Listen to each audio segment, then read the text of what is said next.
Hi, my name is Elizabeth Pahota. I'm 31 years old and I'm living with multiple sclerosis. I was diagnosed in 2022 and it's been a really difficult road since with a lot of challenges. But I'm ready to share my story to help others, inspire other people, no matter what's going on in your life, what challenge is thrown your way, health issue, that you too can keep going. I found out that I had MS because I was training for the Berlin Marathon in 2022. At the start of the summer, I realized that I was losing some feeling in my fingers and toes, and everyone in my life that I talked to, and also myself, just thought, hey, you're running a lot. It's pins and needles, and it's a little more present than usual.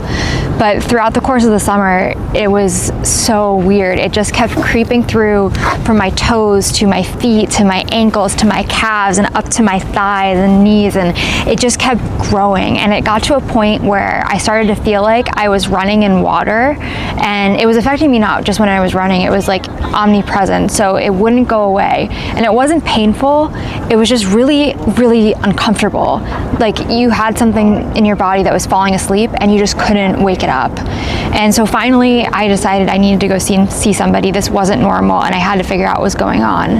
And I was very lucky to have a great team of doctors who enabled me to get diagnosed fairly quickly, because sometimes MS can take years to diagnose. And so my primary care, she was wonderful. I got some ultrasounds done in my legs, and then I actually got into a neurologist fairly quickly. I was originally scheduled for the end of the year. It was September, and I kept calling every day until they had a cancellation. And I'm so grateful that I did. When I went in to see my neurologist, you know, to the naked eye, I am a healthy, at the time I was 29-year-old woman, and everything seemed okay. I was running marathons. You know, I look okay. That's the thing about MS, is it's an invisible disease. You can't tell anything's wrong. And he was able to tell something was up because of one small reflex I had. I think it was my left elbow that the reflex was a little bit off, and he said he wanted to run and get some MRIs just to be sure. And I think a lot of people might have just thought, hey, she's a healthy runner. She's literally running a marathon next week. I was training for the Berlin Marathon and about to leave. And I was really lucky that he was able to hear what I was saying and believe me that something was wrong. So I went to go get some MRIs, and you wait a couple days after, and I got a call, and it's a call that you never expect to get. And he called me and he said that, first of all, he started the conversation with, do you have a few minutes to talk? And no one ever wants to start a phone call like that. And so from there, he told me that I had multiple sclerosis, also known as MS. And he said there's no cure. And my life just flashed before my eyes. I didn't know what MS was at the time. But hearing that there's no cure for something, I mean, that's just something that you never want to hear, and especially at any time in your life, but at a young age too. He told me not to Google anything because every MS case is so different. And so I just followed up with one question, which was, can I have kids? And he said I still could. But at that point, it was all I knew. And he told me not to go on the internet about it, and we would talk more at my in-person visit. I remember I was working at home at my job at the time, and you know, I was in like shorts and a t-shirt and my hair in a messy bun, and I had to go downstairs and tell my boyfriend of, I think it was 10 years at the time, that I had come down with multiple sclerosis and there's no cure. And that was scary, to come downstairs and tell someone that you care about them that there's nothing they can do and you're kind of stuck like this. And at that point I was scared too, because we weren't married, we weren't engaged. Like, what if someone leaves you because they don't want to deal with this the rest of your life? I was really lucky because he leaned in closer, and I was just grateful to have him. And then I had to call my parents and tell them that I had a disease that had no cure. And that was really sad too, to tell people you love so much that something is really wrong with you. But I'm lucky because I have an incredible support system, and my family and Matt were there for me through it all. My mom came up to go to my doctor's appointments with me because you just hear so much, and when you're so emotional, it's really hard to recognize what you're going through and be able to remember everything. And she came with me to my appointments, and I'm so grateful that she was by my side to ask questions I didn't even know I was ever going to have to think about. And at that time, I was diagnosed 5 days out from running the Berlin Marathon. I trained all summer for it. I was running it with Matt, my boyfriend at the time, now husband, and we had all of our flights booked. We were so excited to go, and I just got this life-changing diagnosis. My doctor, when I went in to see him, he assured me that every case of MS is different, and so he told me that I could still run if I wanted to. I had a lot of questions for him. How do I go about treatment? What is my life going to look like? And he answered a lot of those as best he could, but I knew I was going to have to figure out a lot when I got back if I was able to still even go to Berlin. And he told me that he felt confident in my ability to still run it, given the fact that I had trained through all my symptoms, and he could treat me orally until I got back, because it takes a while for the MS medication to be improved through insurance. And so, approved through insurance. So I then went off to Berlin, and it was so close to the race. I was an emotional mess. I was on 1,250 milligrams of prednisone, and if you know anything about it, that's a huge dose. The CPS called me when they were giving me the meds, and they asked me if there was a mistake with the 0 being added to it.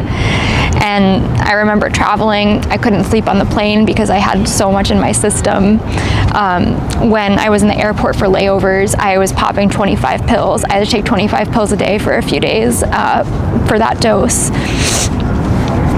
And I don't know, my life just all of a sudden was so different. And so when I was over in Berlin, you know, I'm having a wave of emotions. I was crying at night. I was not mentally with it. Physically, I felt like a giant drug cocktail with everything that was going on with my body. I was swollen up like a balloon.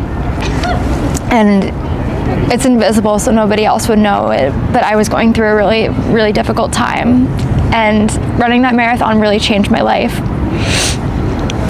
because I didn't know when I got the diagnosis what it was going to look like. I didn't know if I was going to be able to still run or exercise, or what life looked now that I had this chronic illness, this disease, this disability. And when I was in Berlin, I pushed through, and I was so lucky that Matt was racing it with me. We were both running for Project Purple at the time, doing this one together.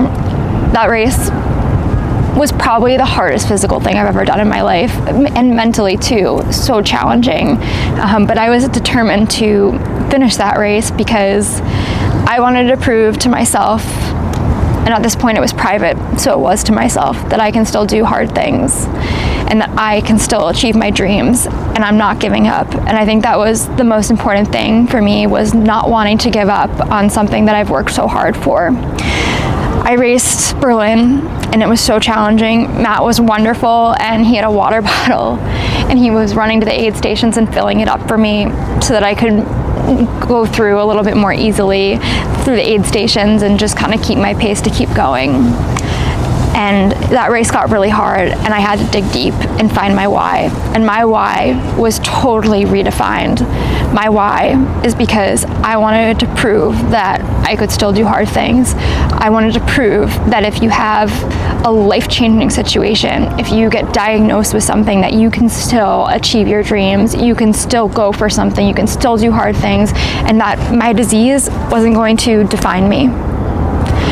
So when I crossed that finish line, it really empowered me, because it proved I can still do those things.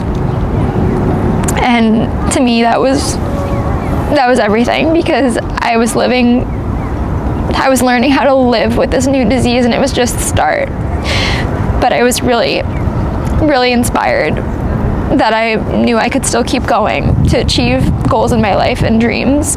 And I was determined to not let that be my story, to not have MS be my story and only be a part of it, because I'm so much more than this disease.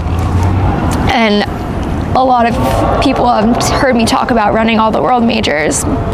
This was the point for me where that dream was born. I crossed that finish line, and that was my new goal, was I wanted to run all of them in my lifetime.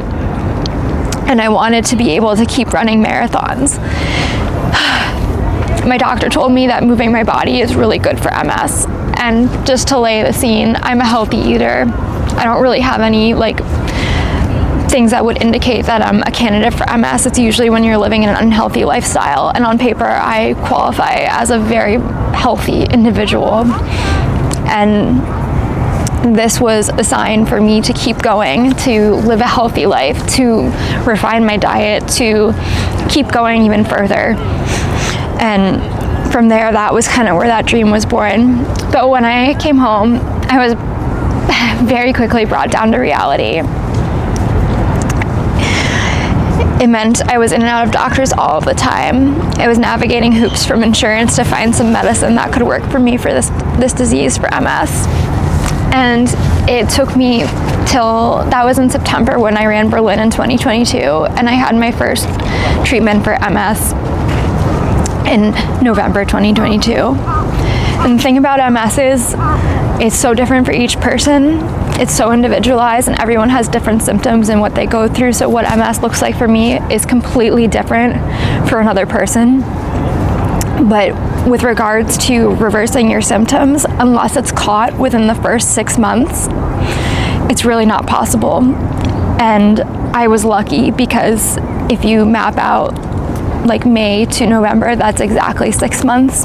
I still have a lot of challenges, but I did see some improvement with the pins and needles and the numbness. And I was able to gain some feeling back in my thighs and my calves. And right now, it's pretty much contained to my feet and to my hands, the pins and needles feeling.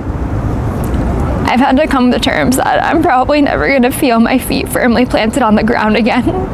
And that's been really hard, especially as someone who was a professional cheerleader for the Celtics and prides themselves on balance and being in tune with their body. And life just changed so quickly from there. MS comes with a lot of different symptoms, and for me, the ones that I really experience are the pins and needles and the tingling. I really experience fatigue, and it can hit at any point. I have GI issues that I have to navigate, and that can be pretty exhausting, especially as a runner. I also just have to deal with a lot of other symptoms, there's your brain can get clouded kind of easily. There's some memory issues, there can be balance issues, and the thing about all of these is that they can continue to evolve and change over time. And so I'm doing my best right now to keep this disease at bay and to be able to still continue to live my life. And it means making choices throughout my life that are going to allow me to live a healthy lifestyle. But at any time, it could change on a dime. And what MS is too, for anyone who might not know, is your immune system is basically attacking itself. So my body is at war. I basically have cells in my body that are attacking the good things in my body, and it's all along the brain and the spine. So my white blood cells are they're attacking the layer on your spine and brain, and with that they can't tell the good from the bad.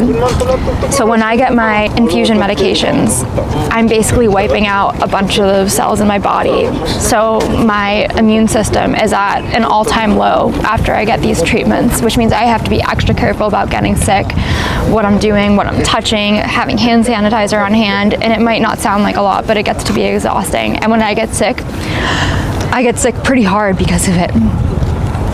So that's what's happening inside my body, and I have to learn to live my life knowing all of that.